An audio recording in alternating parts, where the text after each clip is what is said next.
How far would you walk for water?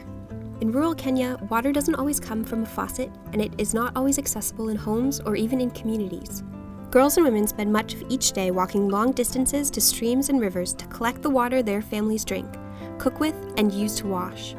This daily necessity prevents girls from attending school, and the water they collect isn't safe for consumption. We call their journey a water walk. A group of North American youth traveled to Kenya to learn firsthand what it would be like to be reliant on walking for water. Led by a mama from the community, they accompanied her on a walk she may do up to 5 times a day. Basically, they met us at our campsite and we had to walk down to the river where they collect their water and walk it back to their houses where they live. We had to strap scarves around our heads and carry it on our back. And that was really heavy as well, but we got to share it between the load of 3 or 4 or 5 different people. And the mamas were doing it by themselves, and we walked it back up another 45 minutes back to their houses. Kwa sababu nilikuwa nachota maji kila asubuhi, sikuweza kwenda shule. Nilikuwa tu naombanga inyeshe kila siku ndio tukunywe maji safi. It's so incredible that they have to do this task 3 to 5 times a day just to get enough water for their family for that day. Girls can't go to school because they're walking to get water most of the day. So back home you never hear about someone not being able to go to school because they have to get water. Reducing the distance to clean water by just 15 minutes can increase girls' school attendance by up to 12%. In 12% of households, children carry the main responsibility for collecting water, with girls under 15 years of age being twice as likely to carry this responsibility as boys under the age of 15 years.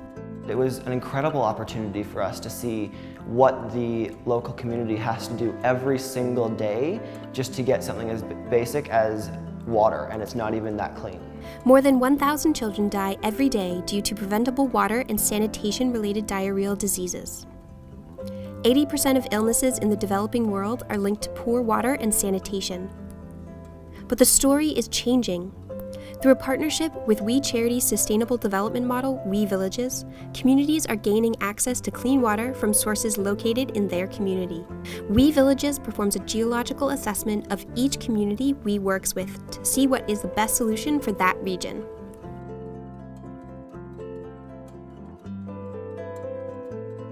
The excitement is incredibly high as the community is gathered. They're on the verge of striking water here at the aquifer. They're drilling 200 meters deep in order to bring a supply of clean drinking water to this community in the South Mara region of Kenya. So many communities like this one have benefited from Free the Children's water catchment programs and well programs thanks to your support. It ensures a source of clean water not only for the health and well-being of the family, but also to ensure that girls don't have to walk a far distance in order to go to school. As you can see, as they strike the reservoir, woo! As you can see, they have struck the reservoir. Thank you for your amazing support. Many kilometers of piping is laid to direct water by generators to pumps that are typically located near or on the grounds of the community elementary school, to ensure the school has access to clear water and it can easily be accessed by the community. Nimefurahi kwa sababu siendi tena mtoni. Hata nikiwa shuleni darasani niko na maji safi hapo. Siwezi tena nota naona masomo yangu itaenda vizuri. The We Villages partnership includes commitment from community members to help raise funds and maintain the well and pump. Through a water committee that is formed of community members, We Villages provides education and training for maintaining the facilities and monitoring water usage, as well as general education on clean water and sanitation and waterborne disease prevention. In addition to bringing a clean water source into the community, We Villages works with communities to use water catchment systems for agriculture and build latrines and hand-washing facilities in schools. Never considered who owns water. I never really thought of it as something that someone owned. According to the World Health Organization, every $1 invested in water and sanitation shows an economic return of between $3 and $34.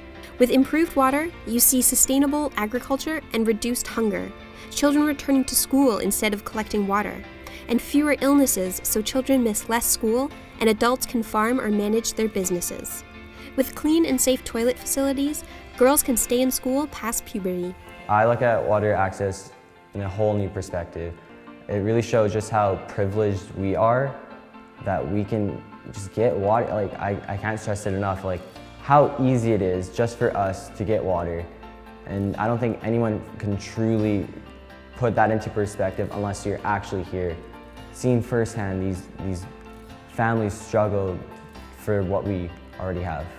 The story is changing, but there's still a lot to be done. How will your story change? Learn more. Take part in the We Walk for Water campaign to raise funds and awareness. Investigate water quality with our water lesson packages.